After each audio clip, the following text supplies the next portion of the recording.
Dimana kami berada ya Tuhan, kami selalu Tuhan ingin memuji nama-Mu ya Bapa. Kami rindu Tuhan untuk dekat dengan-Mu ya Tuhan. So I worship you Lord Jesus. Thank you Lord.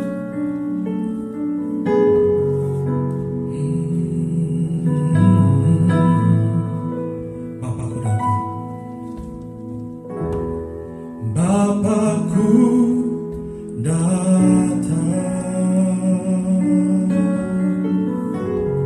Bapakku menyembah-Mu di sini, ku percayakan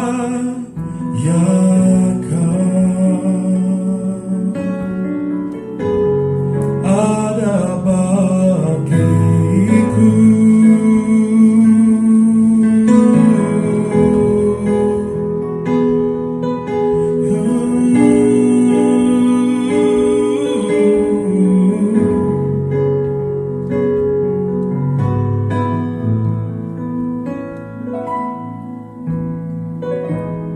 Bapakku datang, menyembah-Mu di sini, ku percayakan, yes Lord, ada bagiku.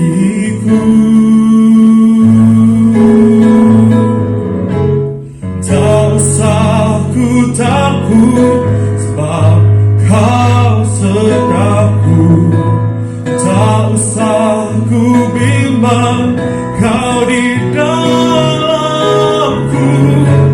tak usah ku cemas, Kau menghiburku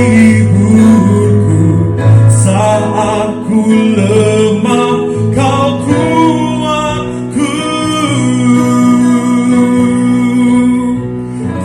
Nyanyi haleluya,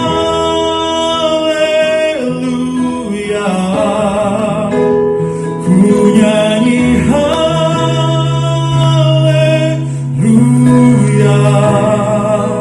sungguh Kau hebat, ajaib perkasa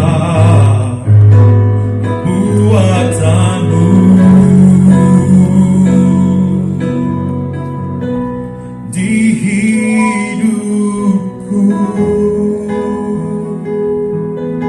Yes Lord, sungguh ajaib Engkau Tuhan. Bapa kami datang, Bapakku datang, menyembah-Mu di sini, ku percayakan, yes Lord, ada bagiku.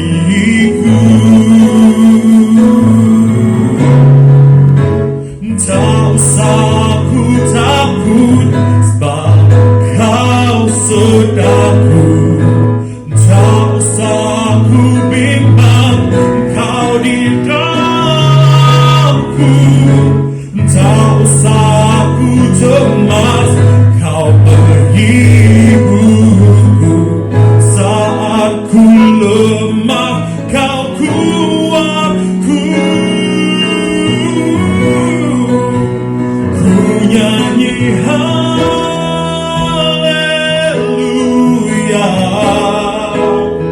ku nyanyi haleluya,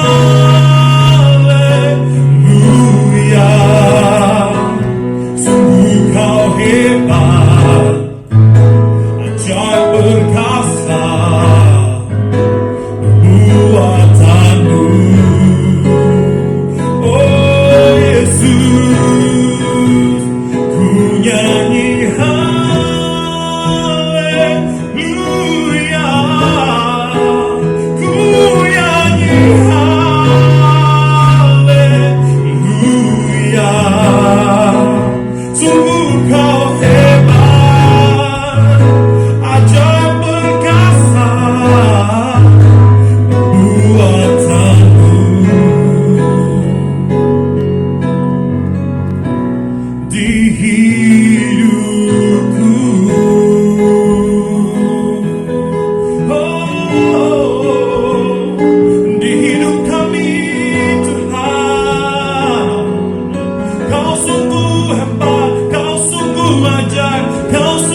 takut, sebab Kau sertaku.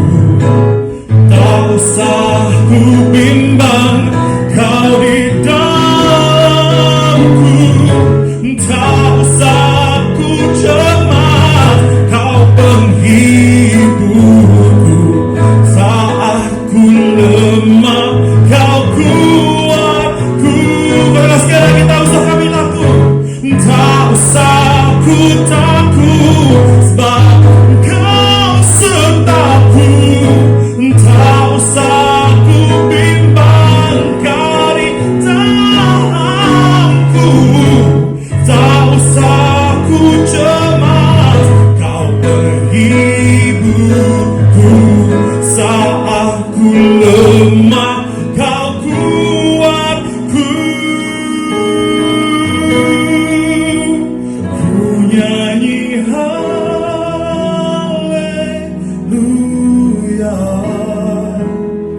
ku nyanyi haleluya.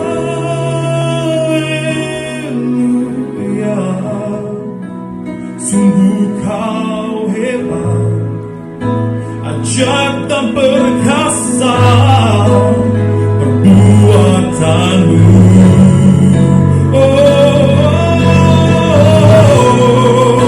Ku nyanyi haleluya,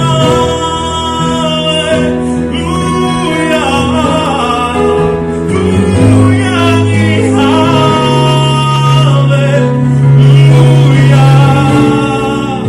Sungguh Kau hebat, ajaib perkasa buatanmu. Yesus di hidupku.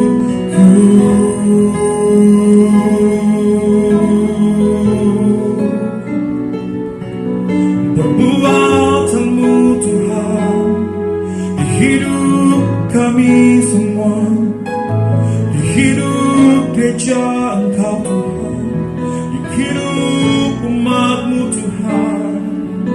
Yesus,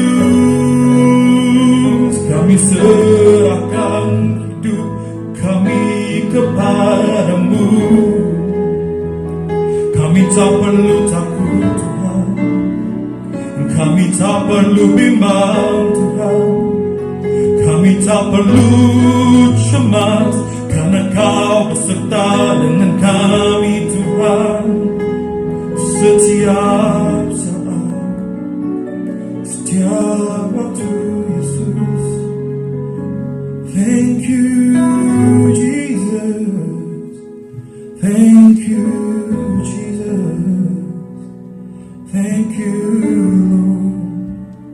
Terima kasih Yesus.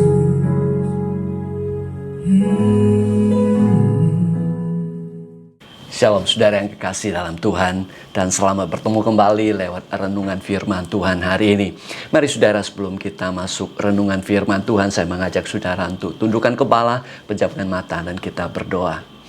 Bapa di dalam surga, kami bersyukur untuk kesempatan kami boleh merenungkan firman Tuhan. Tuhan urapi setiap kami, memberkati setiap orang yang mendengarkan, menyaksikan renungan firman Tuhan ini. Roh Kudus yang memimpin kami dan memberkati. Di dalam nama Tuhan Yesus kami berdoa. Amin. Amin.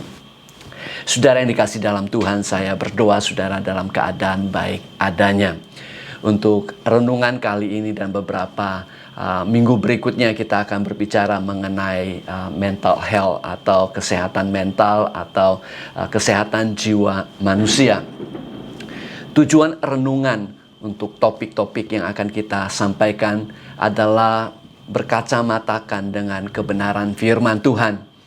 Saya tidak bermaksud untuk menganalisa masalah berkaitan dengan kesehatan mental secara mendetail, apalagi dalam sisi medis dan hal yang lain, tetapi semaksimal untuk merenungkan hal ini, meneliti akan hal ini, melihatnya akan masalah kesehatan mental dengan kacamata dari kebenaran firman Tuhan.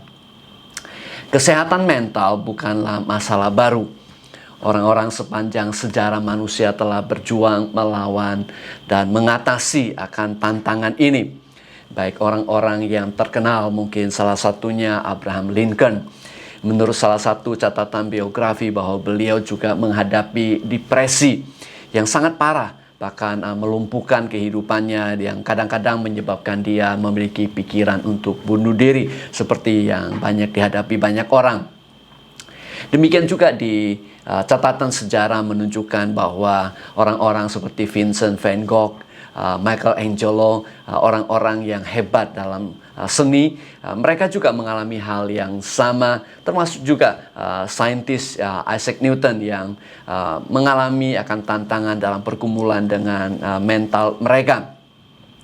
Ada juga olahragawan yang mungkin sudah saudara dengar, namanya Nick Kyrgios dan juga Naomi Osaka, yang membuka akan masalah yang mereka hadapi, perjuangan akan tantangan mereka untuk melawan atau mengatasi kesehatan mental.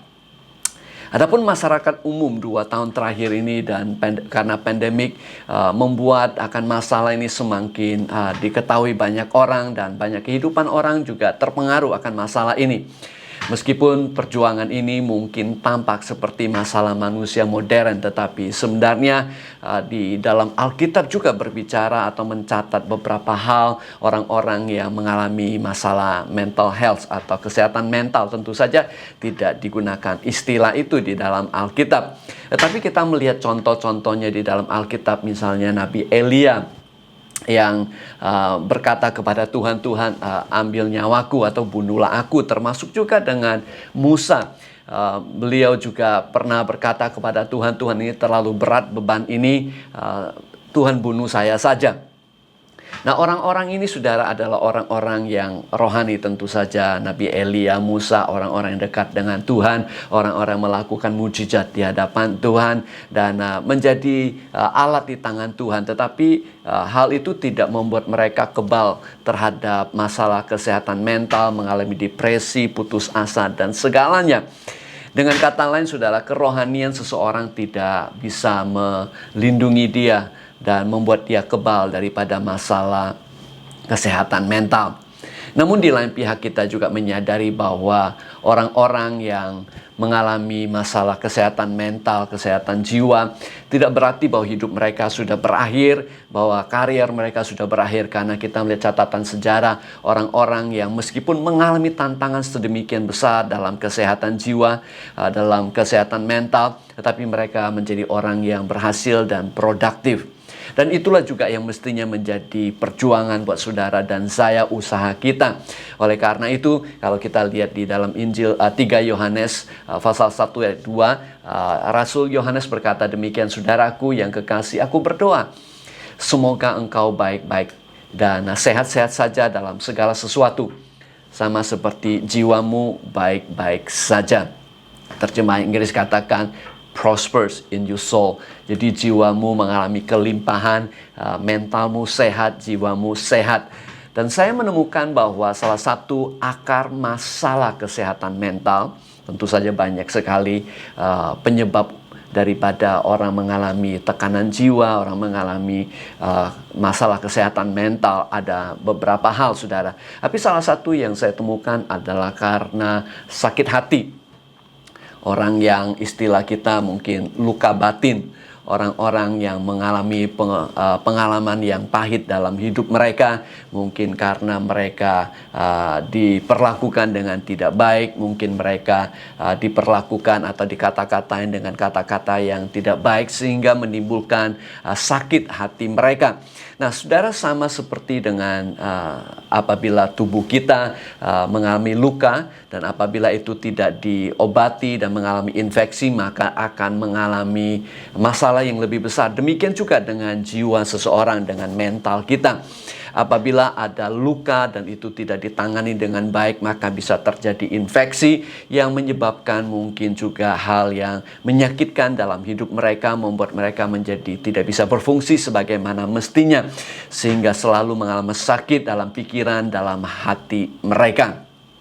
Nah, saya percaya, saudara, bahwa setiap kita pernah terluka dengan kata-kata atau tindakan orang lain. terutama oleh orang-orang yang dekat dengan kita, mungkin orang-orang yang kita kasih, yang kita percaya, yang kita respect, tetapi mereka membuat hal yang tidak baik, mengatakan hal yang tidak baik, atau tidak melakukan sesuatu yang semestinya mereka lakukan sehingga mengecewakan kita, sehingga melukai hati kita. Dan hal itu, saudara, bisa merupakan suatu kesempatan di mana iblis bisa untuk menyerang kehidupan kita, di mana juga bisa membuat mental kita mengalami masalah, kesehatan mental kita mengalami tantangan. Dan itu sebabnya, saudara yang kekasih dalam Tuhan, bagi kita adalah sangat penting untuk kita menangani hal ini. Nah, baik itu pelanggaran besar atau kecil tetapi menyakitkan, apabila menyakitkan hati kita, maka kita perlu menanganinya dengan baik-baik. Anda mungkin pernah mengalami rasa sakit yang menyayat hati Anda ketika Anda disakiti, terutama oleh orang-orang yang Anda sayangi, yang Anda cintai. Rasa sakit itu dapat menimbulkan luka emosional, penolakan, ketakutan, pengkhianatan, dan rasa tidak aman. Itu sebabnya, saudara yang kekasih dalam Tuhan, sama seperti yang tadi saya katakan, bahwa luka pada fisik kita apabila terinfeksi bisa mengakibatkan hal yang fatal. Demikian juga secara emosional, apabila terkontaminasi maka ada perasaan dendam, kepahitan, dan juga mungkin ingin balas dendam yang akan menjadi masalah bagi kesehatan mental. Nah, solusinya adalah pengampunan. Mengapa, saudara? Ada 3 alasan mengapa kita harus mengampuni apabila kita disakiti. Yang pertama, pengampunan melindungi jiwamu dari racun. Di dalam kitab Ibrani sangat jelas dikatakan demikian. Berusahalah hidup damai dengan semua orang dan kejarlah kekudusan. Sebab tanpa kekudusan tidak seorang pun akan melihat Tuhan. Jagalah supaya jangan ada seorang pun yang menjauhkan diri dari kasih karunia Allah, agar jangan tumbuh akar yang pahit, yang menimbulkan kerusuhan dan yang mencemarkan banyak orang. Alkitab mengatakan bahwa kita perlu melakukan segala upaya untuk hidup damai dengan semua orang. Ini termasuk mempraktekkan pengampunan bagi mereka yang telah melakukan kesalahan terhadap kita. Dan kebalikannya adalah sikap hati yang tidak mau mengampuni diibaratkan sebagai akar yang pahit. Akar pahit di zaman kuno mengacu pada tanaman beracun. Nelson Mandela mengatakan demikian, hating someone is drinking poison and expecting the other person to die from it. Membenci seseorang adalah seperti meminum racun, tetapi berharap orang lain yang mati karena racun itu. Dalam kitab Esther tercatat seorang pria bernama Haman. Dia adalah pejabat yang sukses dan dipromosikan oleh Raja Ahasiweros melampaui pangeran yang lain. Di dalam konteks zaman sekarang ini dia bisa diumpamakan seperti memiliki posisi seorang perdana menteri. Jadi semua pelayan raja, semua pejabat lain di kerajaan akan memberikan hormat kepada Haman. Tetapi ada satu orang yang bernama Mordekai yang tidak tunduk kepadanya, yang tidak memberikan hormat yang semestinya atau yang dilakukan orang lain kepada dia, sehingga Haman itu sangat tersinggung, dia sangat marah, dan timbullah akar pahit dalam hatinya, dan dia merencanakan untuk membunuh Mordekai dan juga seluruh suku kaum daripada Mordekai, yaitu orang Yahudi. Haman begitu sibuk merencanakan untuk membunuh Mordekai dan dia menyiapkan tiang gantungan untuk menggantung Mordekai. Tetapi pada akhirnya Alkitab mengatakan kepada kita justru Haman disulahkan pada tiang yang didirikannya untuk Mordekai. Nah, saudara, hal itu juga terjadi kepada banyak orang. Ingin balas dendam, ingin melakukan hal yang jahat terhadap orang yang dimana telah menyakiti hatinya, dan akibatnya dia sendiri yang dirugikan. Itulah sebabnya bagi siapapun yang menginginkan jiwa yang sehat, kesehatan mental yang optimal, ia harus mempraktekkan melakukan pengampunan, karena pengampunan mencegah diri Anda daripada mengambil racun ke dalam jiwa Anda. Di dalam kitab Injil Lukas, Tuhan Yesus berkata demikian, berilah dan kamu akan diberi, suatu takaran yang baik yang dipadatkan akan digoncangkan, ditimpakan keluar akan dicurahkan ke dalam ribaanmu, sebab ukuran yang kamu pakai untuk mengukur akan diukurkan kepadamu. Nah, ketika Tuhan Yesus menyampaikan kebenaran ini, dia sedang berbicara mengenai pengampunan. Dia sedang berbicara mengenai mengasihi musuh dan jangan menghakimi orang lain.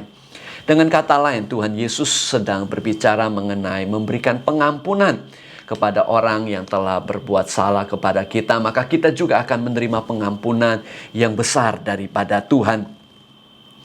Nah, saudara, ayat ini tentu saja bisa dipakai untuk berbicara mengenai persembahan, tetapi tujuan utama Tuhan Yesus berbicara hal ini adalah mengenai pengampunan.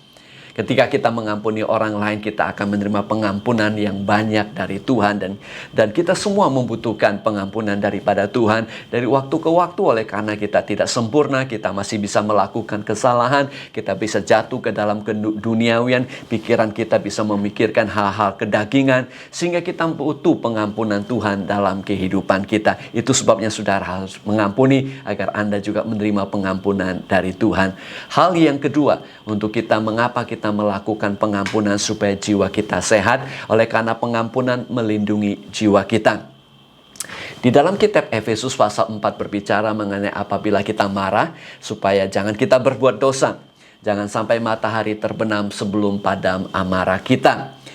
Supaya kita tidak memberikan kesempatan kepada iblis. Nah, saudara, kita tahu bahwa iblis datang untuk mencuri, membunuh, dan membinasakan. Hal ini juga berbicara mengenai jiwa kita, akan merusak jiwa kita.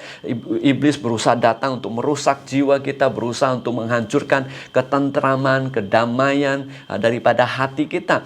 Nah, Alkitab sangat jujur bahwa sebagai manusia yang memiliki emosi, kita bisa menjadi marah. Ketika kita mungkin tersinggung, ketika orang mengatakan kata-kata yang menyakitkan, ketika orang melakukan kejahatan, ketika orang mengkhianati dan tidak setia dan sebagainya.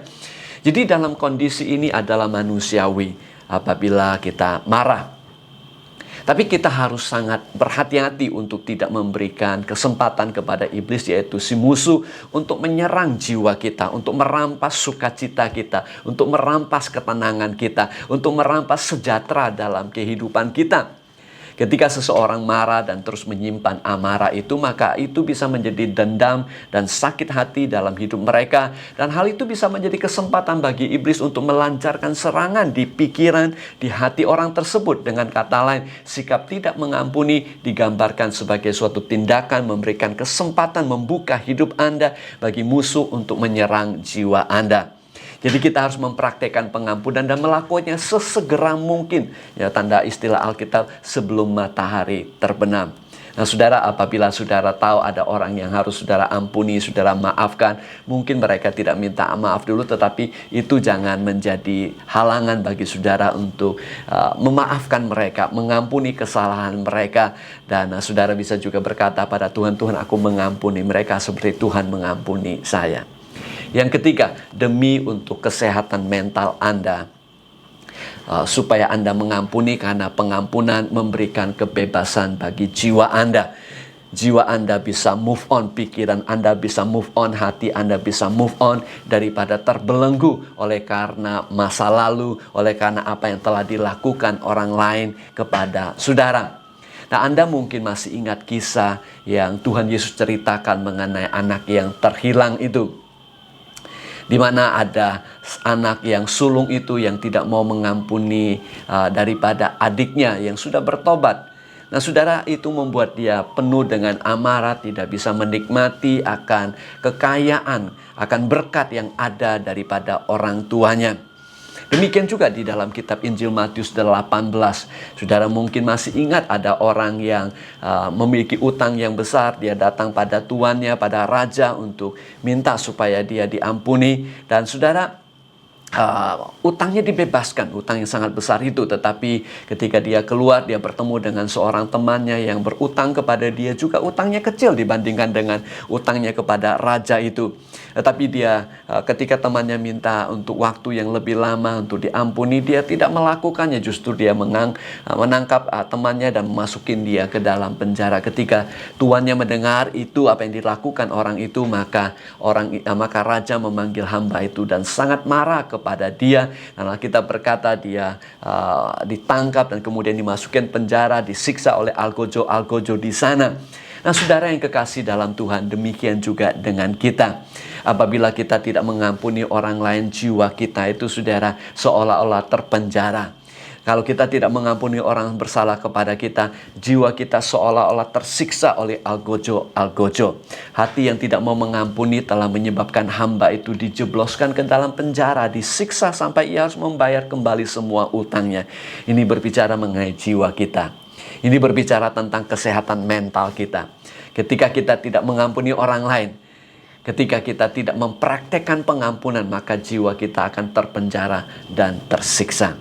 Itu sebabnya, saudara yang kekasih dalam Tuhan, cepat-cepatlah mengampuni kesalahan orang lain. Semakin cepat Anda mengampuni, makin semakin cepat juga jiwa Anda bebas dari siksaan-siksaan yang membuat Anda tidak bisa tidur, yang membuat Anda merasa depresi, yang membuat Anda merasa putus asa.